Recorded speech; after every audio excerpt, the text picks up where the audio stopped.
So this is the no-coded ASP survey on academic factors, and we need to open it. By the way, you can use SPSS or you use other software that are free. Let's say Jamovie and JASP.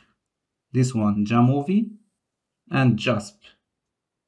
So these are two free tools in addition to PSPP. So we have Jamovie, JASP, and PSPP. So this is JASP. It's an open source project you can download and use so that you can analyze the data. And there is another one that is called the Jamovie. So all of them can help you perform the data analysis like descriptive stats, t-test, regression, etc., etc. So here we need to take this data and code it. So here for age,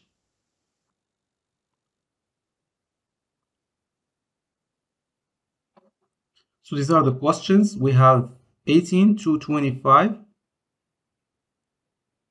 This is number 1.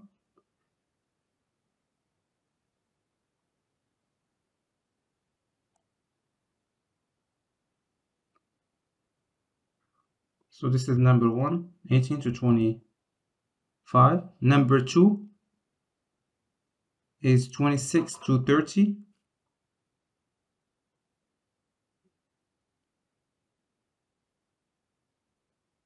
And number 3, more than 31.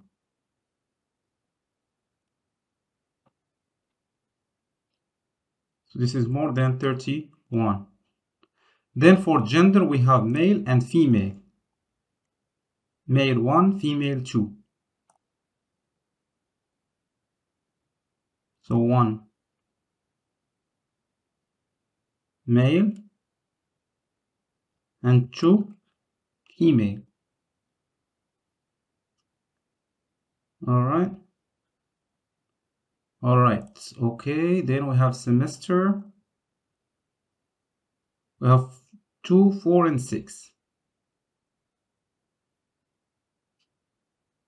So we have semester 2, then 4, and semester number 6, which is coded as 3. And click OK.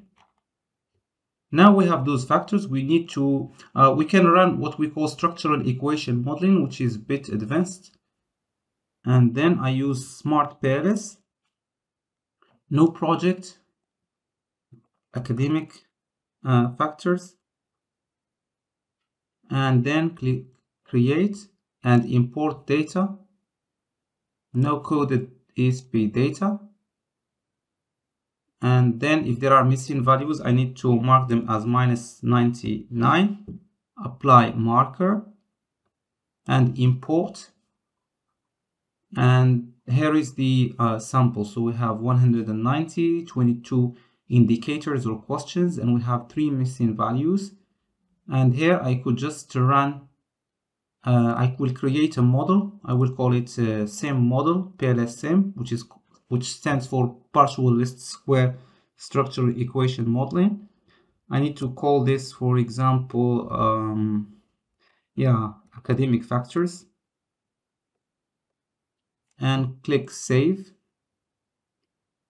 And here it is. So these are the different academic factors. We have behavioral, etc., media factors, effective factors, or whatever these names stand for.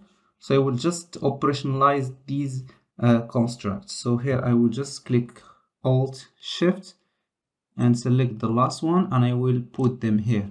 So BF stands for what? So BF stands for behavioral factors or something like that. Yeah, so these are behavioral factors. All right. Or I will just keep it BF. Then we have MF.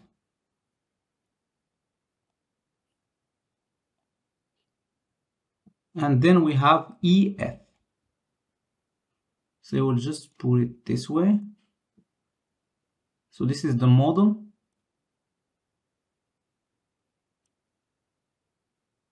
And then I can draw arrows between them. So I could say that behavioral factors, affective factors, media factors affect these. So we can draw a model like this depending on the relationship between these variables. So this one can be the affective factors that play the role of a mediator, and I can just run the model using Bootstrapping at 5,000 subsamples and then start calculating. So check your data, reading score matrix of complete data set. So there is a problem with the data file, please check its setup. All right, there is an issue here. So let's just go back to, yeah, so these are behavioral factors, media factors, and academic factors. So we want to see to what extent academic factors are impacted. So let's just redraw these arrows, remove these, and then I go here, select, and I will reshuffle the order. So, and then I can just change the order here. Then I could just change these indicators. And you see the arrows are reflected from the construct to the indicators. So this model is called reflective model. If they are reversed, if the arrows come from these indicators to this one, we don't call them reflective, we call them formative indicators. I can even change it here, like invert measurement model. You see this model is formative, but if I just redo it like this, this is reflective. So this is like a difference between reflective and formative measurement models. For reflective, I can remove, for example, this item if it does not load, but for formative, I cannot remove them because these are like principal components of this variable. Anyways, let's just redraw the arrows. Maybe this is the reason. So behavioral factors affecting academic factors and media factors as mediators. Calculate, bootstrap, and then start calculation. Again, check your data. So I need to re-upload this data, maybe check it if there are some issues with it. So here I think that, yeah, maybe I need to remove this open-ended question that may be causing the issue. And I think this is the reason why. The data is not showing well. Otherwise, there could be another issue. So let me just save this and then remove this one. Then paste. I will just open it. So what I will do is that I will remove that open-ended question from the data to make it cleaner. And the process is called data cleaning. You see that data cleaning and data management is very, time-consuming procedures. So I took out the timestamp and I will just take out this one. Save. I will call it, I will also rename it. Sometimes just renaming the file can solve some issues. So we have academic, behavioral, and media factors.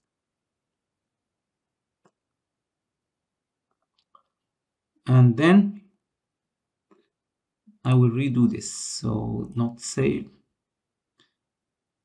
Academic. Then new project. Call it academic factors, EF. Create, import data, take this file, open it, and here there are missing values empty, so I could just put it as apply marker -99.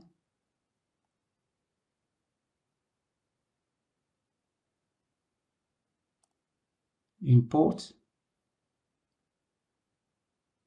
and this is the data. Go back and create a model.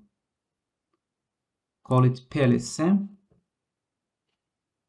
partial least square structure equation modeling. Again, let's do it.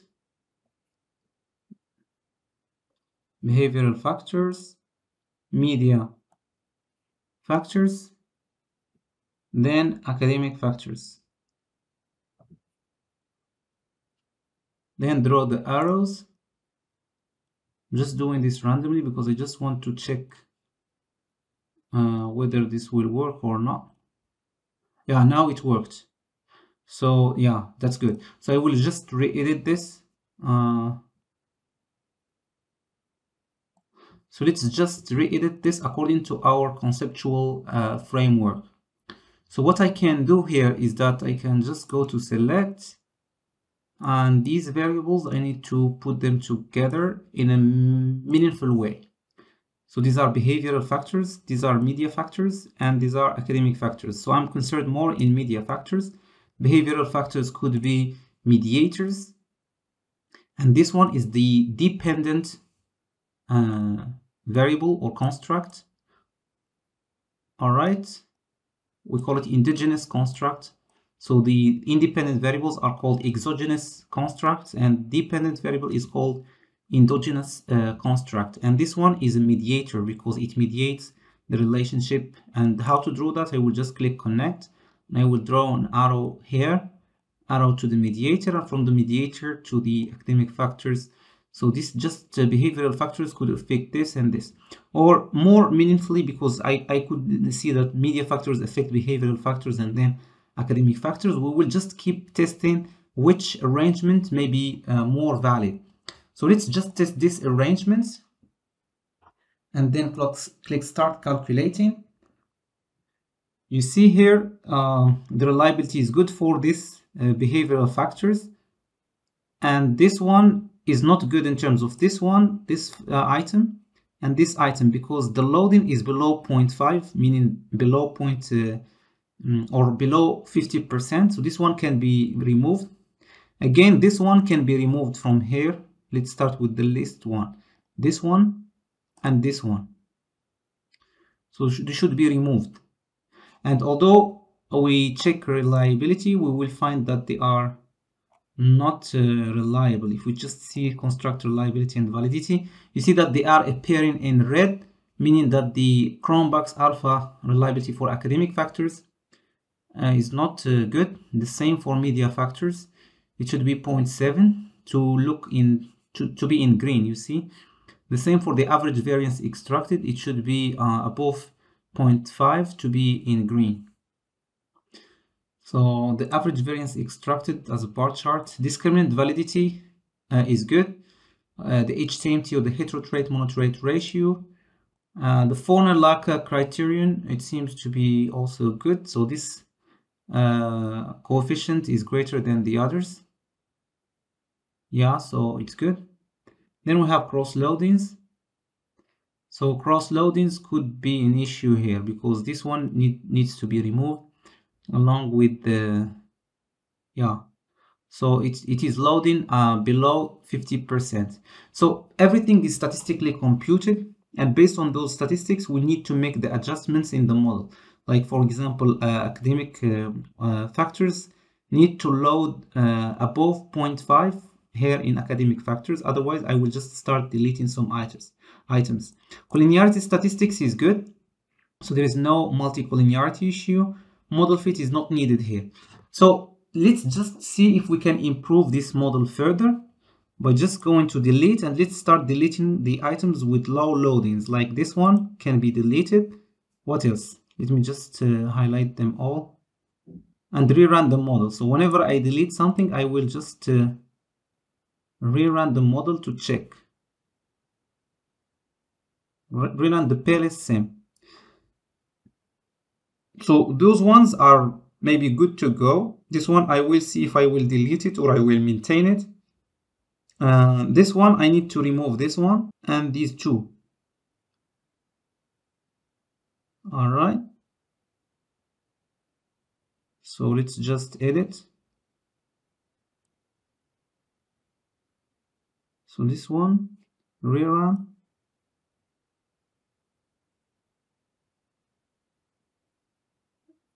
So this one improved but this one remained below the average. So you see, you delete one by one, because whenever you make any arrangement, the values and the reliability keeps changing. Now it's becoming good, green. You see that this one here is still red along with the EVA, but for the MF is good. So let's see what we can delete. For example, this one can be deleted. Rerun the model.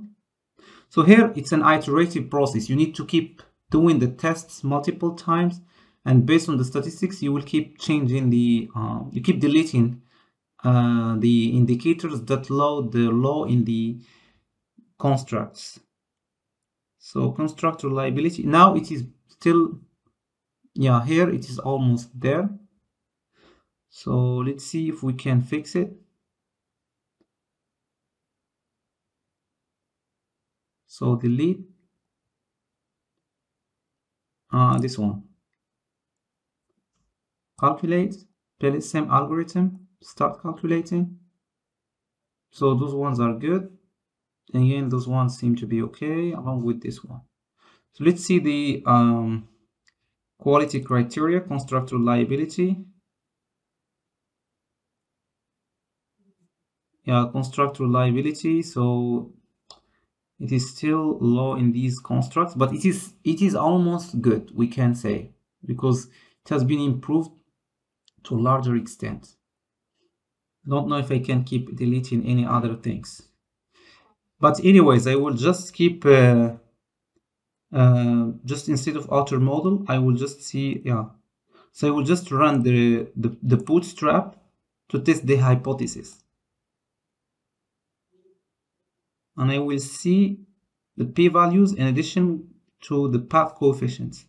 For example, behavioral factors have statistically significant effect of 44% on academic factors.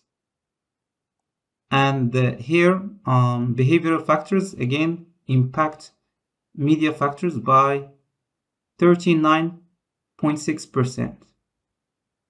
And the same is true of this one, but this one is not statistically significant. So media factors seem to be not mediating this relationship and seem to be not affecting academic factors, which is strange. But anyways, behavioral factors have the largest effect on academic factors. So anyways, let's just take this model. I will need to, on the analysis, I need to report something like, I will see if I can improve this further. Because if it's not reliable, you will find it hard to convince people to accept your model. Like, it should be reliable, it should be valid. So reliability and validity are assumptions that need to be checked before anything, before reaching the hypothesis testing, before testing the effect of this one on this one on this one, etc. So you need to test the measurement model before proceeding to the structural model. So the measurement model is the one that we were testing using a PLS SEM algorithm, partial least square structural equation modeling, and we were checking the loadings that should be above 0.5, even above that, or more than that. And we need to check the reliability and validity. The reliability, we have the internal reliability or the correlations among those items. And the validity, we have discriminant and convergent validity that are also tested using different measures like the HTMT or the heterotrait monotrait ratio, the Fornell Larcker criterion, among others. So these ones. So these ones are related to what we call measurement model reliability. You see, they are still in red. This means that there is something wrong with the reliability and validity of these constructs, especially here the reliability. The EVA can refer to the average variance extracted, and here we can talk about validity. Then we have discriminant validity, and it's good through all of those criteria like heterotrait monotrait ratio. You can see here different formats even in graphs, Fornell Larcker criterion, and cross loadings. Cross loadings, we just saw those on the so these numbers like this one, this one, this one, this one, like 6, 8 for AF2. It's the same here. EF2, 6, 8, 7. So this is the factor loadings, we call them. You can see them on the graph like this, visually speaking, or you could just see them on the results. Like you can see them also here. Discriminant validity and cross loadings. This means that those items need to be loading above 0.5 or even 0.7 sometimes. The higher it is, the better. So here we talk about percentages. I don't know how I can keep improving this model further. I can just see if I can change the path. So I will just delete this, and I will just make them both as predictors.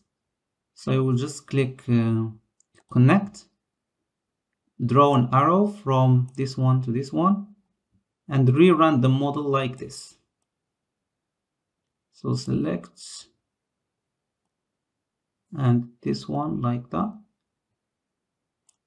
and this one like that, and then I will calculate PLS SEM algorithm and start calculating. Now I will see if those statistics are good. Still not good.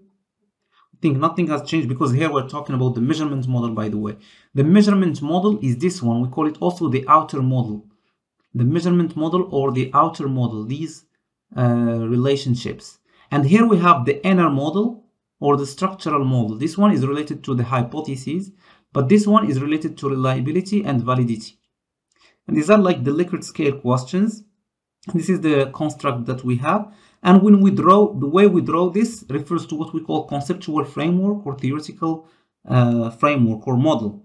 We call it conceptual model. And usually it is, there is a theory behind it, like self-efficacy theory, like of social cognitive approaches, etc., etc.